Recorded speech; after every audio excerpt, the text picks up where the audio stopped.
ரெண்டே சொல்லல 2000 ஆண்டு கால அரசியலை வரலாறு இந்த ரெண்டு சொல்லே சொல்லிடலாம். ஒரு சொல் என்னது? கும்பிடுற சாமி. இன்னொரு சொல் என்னது? நமஸ்கார். இந்த ரெண்டே சொல்ல 2000 வருஷத்தை சொல்லிடலாம். ஒரே ஸ்டார் என்றால் அதை தந்தை பெரியார் ஒருவர் தான் ஸ்டார். எல்லாம் தெரிஞ்சுங்க. 147 வயது ஆகுது பெரியாருக்கு. அந்த 147 வயதான பெரியாருக்கு நான் அல்ல, இந்த இளைஞர்கள் இல்ல, இந்த கல்லூரியில் படிக்கிற மாணவர்கள் கூட அவருக்கு பூமர் அங்கிள் தான். ஜெயலலிதா ஆட்சியில் இருக்கும் போது இதே பாபர் மசூதி இடித்து விட்டுறா, ராமர் கோயில் கட்டணத்துக்கு செங்கல் கொண்டு வான்னா ஜெயலலிதா இங்க இருந்து அதிமுக செங்கல் கொடுத்து அனுப்புனாங்க. அதே ஒரு செங்கல் எடுத்து உதயநிதி என்ன பண்ணாரு? அதே பாஜக காப்படிச்சாரு பாத்தீங்களா? அதுதான் உதயநிதி. கண்ணு கட்டின தூரம் யாருமே இல்ல. அண்ணா திமுக நீ வருவியா நான் வருவியா பாஜக போட்டி போடுது, யாருமே இல்ல. தெரிஞ்சுங்க, பாஜக முதல் பனையூர் வரை விரட்டி அடிப்பதற்கு தந்தையும் மகனும் இறங்கி வராங்க. அந்த பசங்க வராங்க, பனையூர்ல போய் அடிமையா இருக்கிற பசங்க ரொம்ப மோசமா பேசுறானுங்கல்ல, நீங்க அந்த பசங்களுக்கு ஓட்டு கூட கிடையாது. நிறைய பேருக்கு அந்த பசங்களை நெருக்கி ஓட்டுக்கு பேட்டி எடுக்கிறாங்க திமுக எதிரா. அவங்க அம்மா கிட்ட போய் கேட்டுப்பாரு, அந்த தாயின் ஓட்டு திமுகவுக்கு தான். அவங்க மகளிர் உதவி வாங்குறாங்க. வணக்கம் என்கிற சுயமரியாதை மிக்க சொல்லை அறிமுகப்படுத்தியது, பிரபலப்படுத்தியது பெரியார் இயக்கம், அண்ணா கலைஞர் தலைமையிலான திராவிட முன்னேற்ற கழகம். அந்த வணக்கம் என்கிற கழக சொல்லோடு என் உரையை தொடர்கிறேன். வணக்கம். இந்த வணக்கம்ங்கிறது ஏன் இப்ப நடுவுல சொல்றேன்? ஒண்ணு தெரிஞ்சுங்க, தமிழ்நாட்டின் அரசியலை ரெண்டே சொல்லல 2000 ஆண்டு கால அரசியலை வரலாறு இந்த ரெண்டு சொல்லே சொல்லிடலாம். ஒரு சொல் என்னது? கும்பிடுற சாமி. இன்னொரு சொல் என்னது? நமஸ்கார். இந்த ரெண்டே சொல்ல 2000 வருஷத்தை சொல்லிடலாம். இந்த கும்பிடுற சாமிங்கிறத யார் சொல்லுவாங்க அப்படின்னு பாத்தீங்கன்னா, கும்பிடுறங்க சாமிங்கிற சொல்ல மிக ஒடுக்கப்பட்ட பின்தங்கிய தாழ்த்தப்பட்ட சமுதாயத்தை சேர்ந்தவர்கள் ஆதிக்க ஜாதியை பார்த்தால் கும்பிடுற சாமின்னு சொல்லணும். ஆதிக்க ஜாதிக்காரர் என்ன பேசுவாங்க? அவங்களுக்குள்ள நமஸ்காரம் பேசிப்பாங்க. நல்லா தெரிஞ்சுங்க, ஆதிக்க ஜாதி என்பதில் மிக பிற்படுத்தப்பட்டவர் வரமாட்டாங்க. அவர்கள் ஆதிக்க ஜாதியா இருந்தா மிக பிற்படுத்தப்பட்டவர் கிடையாது. அப்ப ஆதிக்க ஜாதினா யார் அப்படின்னா தெளிவா புரிஞ்சுக்கணும். ஆதிக்க ஜாதி என்றால் யார் என்றால், தங்கள் குடும்பத்துக்குள்ளார யாரெல்லாம் கல்யாணம் முதல் கருமாதி வரை பார்ப்பன புரோகிதத்தை வைத்து நடத்துகிறார்களோ அவர்கள் தான் ஆதிக்க ஜாதி. மற்றவர்கள் ஆதிக்க ஜாதி கிடையாது. அப்ப இந்த ஆதிக்க ஜாதி மனோபாவத்தில் இருக்கிறவர்கள் நமஸ்காரம் சொல்லதான் பயன்படுத்துவாங்க. இன்னும் சரியா சொல்லணும்னா, இறந்தவர்களை யாரெல்லாம் எரிக்கிற பழக்கம் கொண்டவர்களோ அவர்கள் எல்லாம் ஆதிக்க ஜாதியாக இருக்கிறார்கள். இந்த அடையாளம் இருக்குது.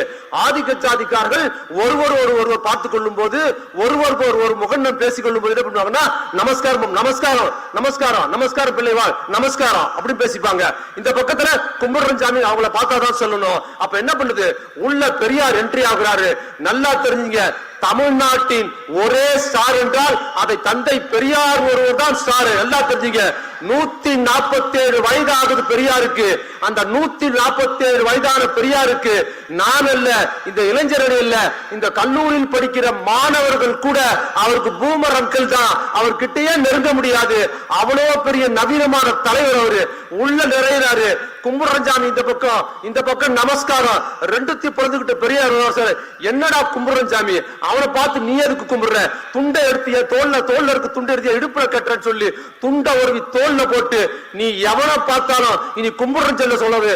எவனை பார்த்தாலும் வணக்கம்னு மட்டும்தான் சொல்லணும், கும்பிடுற சாமின்னு சொல்லக்கூடாதுன்னு இந்த மக்களை என்ன பண்ணாரு? வணக்கம் சொல்ல கொண்டு வந்தாரு. அந்த பக்கத்துல என்ன பண்ணாரு? அது என்ன நமஸ்காரம் பலகாரம். இனி நமஸ்காரம் சொல்லக்கூடாது, நீ யாரை பார்த்தாலும் வணக்கம்னு மட்டும்தான் சொல்லணும். அந்த பக்கத்துல கலகம் பண்ணாரு. என் அருமை தோழர்களே, நல்லா தெரிஞ்சுங்க, இன்னைக்கு நான் பேசுகிற வணக்கம் சொல் இருக்குல்ல, இந்த வணக்கம் சொல்லுக்கு எத்தனை பேர் ரத்தம் செஞ்சிருக்கா தெரியுங்களா? இந்த வணக்கத்தை புழக்கத்தில் கொண்டு வர்றோம். ஒரு பக்கம் கும்பிடுற ஜாமி தான் இருக்குது, ஒரு பக்கம் நமஸ்காரம் தான் இருக்குது. அப்ப வணக்கங்கிற புது சொல்லை கொண்டு வராங்க. அப்ப என்ன பண்ணா, பழக்கப்படுத்தும் சொல்லி திமுக தொண்டர்கள் ஒவ்வொரு வீதிகளிலும், சென்னையிலையும் மற்ற ஊர்களிலும், தேனி மதுரை எல்லா ஊர் நகரங்களையும் ரோட்ல ஒரு துணிக்கடை பொம்மை மாதிரி ரோட்ல நின்னுக்கிட்டு போன வரவங்க யாருன்னே தெரியாது. அவங்க முன்னால வணக்கம் வணக்கம் வணக்கம் கையெடுத்து கும்பிட்டுக்கிட்டே இருப்பாங்க. போற வரவங்க எல்லாம் யாரா அவன் பைத்தியக்காரன், போற வரல என்னை பார்த்து வணக்கம் சொல்றான்னு சொல்லி கேவலப்படுத்துறது. ஆதிக்க ஜாதி சேர்ந்தவன், ஏண்டா நீ என்ன ஜாதி, என்னைய பார்த்து வணக்கம் சொல்றியா அப்படின்னு மண்டையை ஒடிச்சு ரத்தம் சிந்திருக்குன்னு தெரிஞ்சுங்க. இந்த வணக்கம் என்கிற புழக்கத்தில் கொண்டு வருவதற்காக அவ்வளவு சிரமப்பட்டு ரத்தம் சிந்தி ஒவ்வொரு வார்த்தை இன்னைக்கு பேசுறோம்ல வணக்கம்னு, அதற்கு முன்னால் திராவிட இயக்கம், பெரியார் இயக்கமும் திராவிட முன்னேற்ற தொண்டர்கள் ரத்தம் சிந்திருக்கிறார்கள். வணக்கங்கிறத தெரிஞ்சுங்க. இன்னைக்கு உதாரணத்துக்கு சொல்றேன், நமஸ்காரம் சொல் தமிழ்நாட்டில் இந்தியாவில் இருக்கிற மாதிரி தமிழ்நாட்டில் இருந்தது. இன்னைக்கு இந்தியா முழுக்க நமஸ்காரம் இருக்குது, தமிழ்நாட்டில் கிடையாது. இப்ப கூட நீங்க செய்தி சேனல் திருப்பி பாருங்க, அது உத்தரப்பிரதேசல இருந்து காஷ்மீர்ல இருந்து கேரளாவாகட்டும் ஆந்திராவாகட்டும் நமஸ்காரம் சொல்லிதான் செய்தி வாசிப்பாங்க. தமிழ்நாட்டில் நமஸ்காரம் சொல்லிதான் செய்தி வாசிக்கிட்டு இருந்தாங்க. இங்க நமஸ்கார் கிடையாது. மோடிஜியே இங்க வந்தால் என்ன சொல்லி ஆகணும்? நமஸ்காரம் இல்ல, நீ வணக்கம் தான் சொல்லி ஆகணும். சொல்ல வச்சது யாரு? திராவிட முன்னேற்றம். 1957 அண்ணா சொல்றாரு ஒரு கூட்டத்துல, மக்கள் நிதி கொடுக்குறாங்க அண்ணா கிட்ட. யாரு? சாதாரண ரிக்ஷா ஓட்டுறவங்க, விவசாயிகள். கட்சியில காசு கிடையாது, எல்லாருமே அண்ணார கட்சி. என்ன பண்ற? காசு கொடுக்குறாங்க, லாரியில இருந்து மீட்டிங் பேசுறது, அப்படிதான் பேசுறாங்க. காசு கொடுக்குறாங்க, அந்த நிதியை வாங்கிட்டு அண்ணா சொல்றாரு, காங்கிரஸ் கட்சியில் இருக்கிற பண்ணையாளர்களிடம் பணத்தில் பன்னீர் வாசனை இருக்கலாம், ஆனால் என் தோழர்கள் ரிக்ஷா ஓட்டுறவரும் இந்த கூலி விவசாயம் இருக்கிற இந்த நிதி கொடுத்துறாங்க பத்தியில, இதுல வேர்வை நாற்றம் இருக்கலாம். ஆனால் வரலாற்றில் தெரிந்து கொள்ளுங்கள், பன்னீர் வாசனை கொண்ட பணத்தை வேர்வை நாற்றம் கொண்ட பணம் தான் விரட்டி அடித்திருக்கிறது வரலாறில். அது நடக்கும் அண்ணாளுக்கு சொன்னாரு, இது நடந்திருக்கிறது. என் அருமை தோழர்களே, நீங்க இன்னைக்கு சொகுசான ஏசி அறையில் இருக்கிறீங்க, பயிற்சி பாசறைக்கு உங்களுக்கு சிறப்பா கொடுக்கிறாரு. நீங்கள் சொகுசாக படித்ததாகட்டும், பயிற்சி பாசறையில் சொகுசாக உட்கார்ந்திருப்பதாகட்டும், இதற்கு பின்னால் ஒவ்வொரு திமுக தொண்டனின் வேர்வை நாற்றம் உழைப்பும் இருக்குதுங்கிறத எப்பொழுதும் ஞாபகம் வச்சுங்க. இது எந்த மாற்றம் எந்த கட்சியிலும் கிடையாது இந்தியாவில், தெரியுங்களா? இந்த அதிகாரத்தை ஜனநாயகப்படுத்துறது எந்த கட்சியும் கிடையாது. கம்யூனிஸ்ட் கட்சி கூட இருந்தது, கம்யூனிஸ்ட் கட்சி சிறப்பா ஜனநாயகப்படுத்துறாங்க. ஆனால் ஏற்கனவே ஒடுக்குமுறைக்கு உள்ளாகி ஒடுக்குமுறைக்குள்ளாக ஒரு தாழ்த்தப்பட்ட சமுதாயத்திற்கு கம்யூனிஸ்ட் கட்சியில பொறுப்பு கொடுத்தா, அங்கேயும் வந்து தடியடி வாங்குறது, ரத்தம் சொல்றது, ஜெயிலுக்கு போறதுன்னு தான் இருந்ததே தவிர, போலீஸ் ஸ்டேஷன்ல எழுந்து நின்று சல்யூட் அடிச்சது திமுக காரருக்கு மட்டும்தான் தெரிஞ்சுங்க. இந்த அதிகாரம் திமுக கொண்டு, இந்த ஜனநாயகம் வேற எந்த கட்சியும் கிடையாது. இந்த மாதிரி பல செய்திகளை சொல்லிக்கிட்டே போலாம், நிறைய செய்திகளை சொல்லிட்டு போலாம். இதுல குறிப்பா 5 நிமிஷம் இருக்கானோ, நான் அவசரமா பேசுறதுனால நிறைய விஷயத்தை ஸ்கிப் பண்ணி பேச வேண்டியிருக்கு. கடைசியா ஒரு செய்தி சொல்றேன். இன்னைக்கு நமது உதயநிதி அவர்கள் இருக்காருல்ல, நான் ஏதோ அவர் நிகழ்ச்சியில புகழ்ந்து பேச, இன்னைக்கு அவர் ஆர்கனைஸ் பண்ணிருக்க இந்த நிகழ்ச்சியில அவரை பத்தி நான் சொல்லி ஆகணும். ஏன்னா ஊர் பூரா அவரை பத்தி பேசுறேன். அவர் இல்லாத இடத்துல, திமுக அல்லாத மேடைகள்ல அவரை பத்தி பேசுறேன். ஏன் பேசுறேன்? அது ரொம்ப முக்கியம். உதயநிதி பொறுப்பேற்று வந்து அவர் திமுக தொண்டர்களை அணுகிற விதம் இருக்குல்ல, எல்லாம் தெரிஞ்சுங்க. வெற்றியின் சோர்ஸ் எப்படி? நான் சொன்ன 2019 நாடாளுமன்ற தேர்தலில் கைகோர்த்து தலைவரோட போனாரு. என்ன பண்ணார் உதயநிதி? என்ன பண்ணார் உதயநிதினு கேக்குறீங்கல்ல, கைகோர்த்து போய் வெற்றி சோர்ஸுக்கு இருந்தாரு. அடுத்த கட்டம் என்ன பண்ணாங்க? சட்டசபை திருவல்லிக்கேணி சேப்பாக்க தொகுதியில் சீட்டு கொடுத்தாங்க. நல்லா தெரிஞ்சுங்க, தலைமை பண்பு என்ன தெரியுமா? சீட்டு கொடுத்தப்போ 2019 சீட்டு இல்லாத போது, எந்த பொறுப்பும் இல்லாத போது எப்படி தமிழ்நாடு முழுக்க வெற்றிக்கு பயன்பட்டாரோ, தனக்கு சீட்டு கொடுத்த திருவல்லிக்கேணி தொகுதியில் சீட்டு கொடுத்த போது கூட, நான் எப்படியாவது தொகுதியில ஜெயிச்சேன்னு உதயநிதி ஒரு நாள் கூட பிரச்சாரம் பண்ணலை. தனக்கு சீட்டு கொடுத்த திருவல்லிக்கேணி தேப்பாக்கு தொகுதியில ஒரே ஒரு நாள் தான் பிரச்சாரம் செய்தார். மாறாக தமிழ்நாடு முழுக்க பிரச்சாரம் செய்து, திராவிட முன்னேற்றம் என் வெற்றியை விடவும் கட்சியின் வெற்றி முக்கியம், எல்லோரும் ஜெயிக்கணும், தமிழ்நாடு முழுக்க சுற்றுலா பண்ணி ஜெயிக்க வச்சுட்டு கடைசி நாள்ல தான் தொகுதியில போய் பிரச்சாரம் பண்ணாரு. அந்த பண்பு அவரோட சிறப்பு. அதுக்கப்புறம் எப்படி தெரியுமா? வீடு வீடா போய் பேசினாரு. வெற்றி பெற்றதற்கு பிற்பாடு வீடு வீடா போய் நன்றி தெரிவிச்சாருங்கிறது அவரோட சிறப்பு. அவரோட அணுகுகிற விதம் ரொம்ப எளிமையான அணுகுற விதம். நல்லா தெரிஞ்சுங்க. வாரிசு அரசியல், வாரிசு அரசியல் சொல்றாங்க. தன் தந்தையும் மகனுமாக ஒன்று சேர்ந்து, தெரிஞ்சுங்க, 2019 முதல் தேர்தலை தலைவராக பொறுப்பேற்று தளபதி முதல் எதிர்கொண்டாரு. கட்சிக்குள்ள வந்த உதயநிதி அவர்களுக்கும் அதான் முதல். அப்பாவும் மகனும் ஒன்று சேர்ந்து நாடாளுமன்ற தேர்தல் ஆரம்பிச்சு, உள்ளாட்சி தேர்தல், அதுக்கப்புறம் இடைத்தேர்தல், சட்டசபை தேர்தல், அதுக்கப்புறம் தொடர்ந்து 2 பேருக்கு சொல்ற பொறுப்புக்கு வந்ததுல இருந்து இதுவரை தோல்வியே அடைந்ததில்லை. 2 பேருக்குமே கலைஞர் ஆட்சியோடு கிடையாது, தோல்வியே அடைந்ததில்லை. தெரிஞ்சுங்க என்ன பண்ணாரு உதயநிதி? தன் தந்தையோடு சேர்ந்து 10 ஆண்டுகள் ஆட்சியில் இல்லாத திமுகவை அரியணையில் ஏற்றிருக்கிறார் உதயநிதி. தெரிஞ்சுங்க, நான் மிகைப்படுத்தி சொல்லல. போராடம்ல ஒரு செங்கல் தமிழ்நாட்டில் ஜெயலலிதா ஆட்சியில் இருக்கும்போது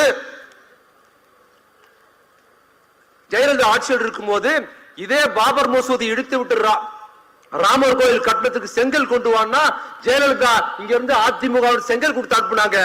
அதே ஒரு செங்கல் எடுத்து உதயநிதி என்ன பண்ணாரு? அதே பாஜக காப்படிச்சாரு. பாத்தீங்களா? அதுதான் உதயநிதி. அவர் சனாதன எதிர்ப்பு எதற்கும் உதயநிதிக்கு பயம்ங்கிறதே கிடையாது. எனக்கு தெரிஞ்ச வரைக்கும் எவ்வளவோ நெருக்கடி. இன்னும் சொல்ல போனா சனாதன எதிர்ப்பில் கூட்டம் நடத்துறாங்க பாத்தீங்களா, அவங்களோட விட்டு யாருமே கூட இல்ல. கட்சியில் கூட எனக்கு தெரிஞ்சு அவர் தனியா தான் நின்றாரு. வேற யாராவது விட்டுட்டு ஓடி இருப்பாங்க. நானா என்ன வச்சீங்க, இவ்வளவு எதிர்ப்பு சமாளிக்க முடியாது. எவ்வளவு அதாவது இழப்பதற்கு ஏராளமான கட்சி பொறுப்பு இருக்குது, மாபெரும் கட்சி இருக்குது. எதை வேணுமாலும் பண்ணுவாங்க. சொன்னதுதான், நான் தவறா எதுவும் சொல்லல. உன்னால ஆனதை பார்த்துக்கிட்டாரு. யாரோட பேர் நம்ம எழிலன் சொன்னார்ல, என்ன சொன்னார் எழிலன்? கலைஞர் அப்படிக்கு வந்து சனாதத்துக்கு எதிராக பேசுறப்ப ஒரு சாமியார் என்ன சொன்னா, தலையை வெட்டிடுவேன், தலையை சீருவேன், கலைஞர் தலையை சீருவேன் சொன்னப்போ பத்திரிகையாளர் கேட்டாங்க கலைஞர்கிட்ட, உங்க தலையை ஒரு சாமியார் சீவன் சொல்லுவான்னு. என் தலையை நான் சீவிய 30 வருஷம் ஆச்சுன்னார் கலைஞர். இன்னைக்கு அவரோட பேரன் என்ன சொன்னாரு, சனாதன எதிர்ப்பு மன்னிப்பு கேட்க சொல்லும்போது உதயநிதி சொன்னாரு, என்ன சொன்னாரு, மன்னிப்பு கேட்பதற்கு நான் சவர்காரின் பேரன் இல்லடா, பெரியாரின் பேரன் என்றார். பாத்தீங்களா, அதற்கா அந்த துணிச்சல், அந்த நேர்மை, அந்த எளிமை, சரசரசரன ஒரு கிராப் வளர்ந்துகிட்டே போவதற்கு அது ஒரு முக்கிய காரணம். பயிற்சி பாசறை நடத்துவதனால் எந்த பெரிய கட்சியும் செல்வாக்கு எடுத்த போதில்ல. ஆனால் வருங்காலம் இளைஞர்கள் அடுத்த கட்டத்துக்கு இன்னும் 100 ஆண்டு தாண்டி போறதுக்கு நீங்க தான் இருக்கு நடத்தினா பாத்தீங்களா. இப்படி பல்வேறு விஷயங்கள்ல மிக சிறப்பாக செய்திருக்கிறார். நல்லா தெரிஞ்சுங்க, கண்ணு கெட்டின தூரம் கலைஞர் ஆட்சியில் கூட நம்ம ஜெயிப்போமா தோப்பமா இருந்தது. கூட்டணிக்கு கூட கலைஞர் கூட்டணி கட்சிகளை கூப்பிட்டுக்கிட்டே இருந்தாரு. இன்னைக்கு தலைவர் பதவியேற்று 19 வந்ததுல இருந்து இன்னைக்கு வரைக்கும் ஒரு கட்சியை கூட கூட்டணிக்கு வாங்கன்னு அவர் கூப்பிட்டதே கிடையாது. மாறாக கூட்டணிக்கு நாங்க வரோம்னு கேட்கிற ஒரு முறையை மாற்றி இருக்கிறார். இந்த இப்ப சொல்ற கண்ணு கெட்ட தூரம் வரைக்கும் திமுகவுக்கு எதிரிகளே இல்லை. இந்த 4.5 ஆட்சி நான் மிகைப்படுத்தி சொல்றேன். யாரோ போன சட்டசபை தேர்தல்ல 20% டோக்கன் நான் தான் அடுத்த முதலமைச்சர், அந்த நடிகர் இந்த நடிகர் எல்லாம் இந்த பக்கம் கண்ணு கட்டின தூரம் யாருமே இல்ல. அண்ணா திமுக நீ வருவியா நான் வருவியான்னு பாஜக போட்டி போடுது, யாருமே இல்ல. தெரிஞ்சுங்க, பாஜக முதல் பனையூர் வரை விரட்டி அடிப்பதற்கு தந்தையும் மகனும் இறங்கி வராங்க. நல்லா தெரிஞ்சுங்க, இப்போ நம்ம கையில இதுவரைக்கும் இல்லாத இன்னொரு பிளஸ் இருக்கு. போன சட்டசபை தேர்தல் இல்லாத ஒரு பிளஸ் நாடாளுமன்றத்தில் பிளஸ் தெரியுமா, நம்மளோட தாண்டி அது நிக்குது தெரியுமா. இந்த 4.5 ஆண்டு ஆட்சியில் தலைவர் தளபதி போட்ட நல திட்டங்கள் ஒரு கதாநாயகரை போல் ஸ்டாரை போல் பிரம்மாண்டமா நிக்குது. தெரிஞ்சுக்க, நான் தமிழ்நாடு முழுக்க போறேன். பெண்கள் சொல்றாங்கல்ல, இப்ப எழிலன் கூட அழகா சொல்றாரு, அந்த பசங்க வர்றாங்க பனையூர்ல போய் அடிமையா இருக்கிற பசங்க ரொம்ப மோசமா பேசுறாங்கல்ல, நீங்க அந்த பசங்களுக்கு ஓட்டு கூட கிடையாது நிறைய பேருக்கு. அந்த பசங்களை நெருக்கி ஓட்டுக்கு பேட்டி எடுக்கிறாங்க திமுகவுக்கு எதிராக. அவங்க அம்மா கிட்ட போய் கேட்டுப்பாரு, அந்த தாயின் ஓட்டு திமுகவுக்கு தான். அவங்க மகளிர் உதவி வாங்குறாங்க. பெண்கள், பாஜக குடும்பத்து பெண்கள், பாமக குடும்பத்து பெண்கள், அதிமுக குடும்பத்து பெண்கள், இந்த திமுக அரசில் திமுக குடும்பத்து பெண்களை விடவும் மற்ற கட்சியின் குடும்பத்து பெண்கள் அதிக நன்மை அடைந்திருக்கிறார்கள். கண்ணு கட்டின தூரம் ஒரு பயிலும் கிடையாது. இவங்களுக்கு என்ன பண்றாங்க, மடை மாற்ற விரும்புகிறார்கள். எப்பொழுதுமே திமுக ஒரு விஷயம் அதை சொல்லி முடிக்கிறேன். நாம் எதிர்கட்சியா இருக்கும் போது நாம் ஆளுங்கட்சி ஊழலை அம்பலப்படுத்த கூடாதுங்கிறதுக்காக அவதூறு சொல்லுவாங்க. என்னது முரசொலியோட பஞ்சமிடம், அதுக்கப்புறம் என்னது ஸ்டாலின் வந்து மிசாவில கைதாவல, அதுக்கு நம்ம விலை கொடுத்துக்கிட்டே இருப்போம், ஊழல் அப்படியே நிற்கும். இப்போ ஆளுங்கட்சி என்ன பண்றாங்க, நம்ம ஆளுங்கட்சி என்ன பண்றது தெரியுமா, நம்ம 4.5 ஆண்டு சாதனைகளை சொல்லக்கூடாது மக்கள் மத்தியிலங்கிறதுனால ஏதாவது அவதூறு எவன் வந்தாலும் கலப்பி விடுறான். அந்த அவதூறுகளுக்கு பதில் சொல்வதே நமக்கு வேலையா இருக்குது. என் அருமை தம்பிகளே, உங்களை நான் கேட்டுக்கிறது என்ன தெரியுமா, இந்த அவதூறு பசங்களை எல்லாம் பொருட்படுத்தாதீங்க. 4.5 ஆண்டு ஆட்சியின் சாதனை பிரம்மாண்டமா நிக்குது. வெற்றியை தலைவர் பயங்கரமா ரெடி பண்ணி வச்சுட்டாரு. அதோடு பயணித்து ஒவ்வொரு இடத்துலையும் போய் நம்ம சொல்லி கொடுத்தோம்னு வச்சுங்க, அடிச்சு தூள் கிளப்பலாம். நமக்கு எதிராக ஒரு கூட்டணி அமைச்சாலும் எதுவும் பண்ண முடியாது. ஆனா ஆபத்தான ஒரு கூட்டணி இருக்கு, அது என்ன தெரியுமா, அதிமுக பாஜக இவர்களோடு இந்த கூட்டணி பனையூர் அவன் மொத்த பைய ஒண்ணு சேர்ந்தாலும் தளபதி திட்டத்துக்கு முன்னால் நெருங்க முடியாது. ஆனா வேறு ஒரு கூட்டணி, ஆபத்தான கூட்டணி இருக்கு தெரியுமா, பாஜக அதிமுக போன்ற இந்த கும்பல்களுக்கு ஆதரவாக தேர்தல் ஆணையம் ஒரு கூட்டணியை வைத்திருக்கிறது. தம்பிகளே, அந்த தேர்தல் ஆணையத்தின் சதியை நாம் திட்டமிட்டு கவனமாக முறியடித்தால் ஒரு பயம் வர முடியாது. நான் களத்தில் சந்திப்போம், அதை சொல்லி முடிக்கிறேன். இதுவரை திமுக வெற்றி பெற்ற இடங்களில் இதுவரை இல்லாத ஒரு மாபெரும் வெற்றியாக வருகிற சட்டசபை தேர்தல் இருக்கும். வாய்ப்புக்கு நன்றி, வணக்கம்.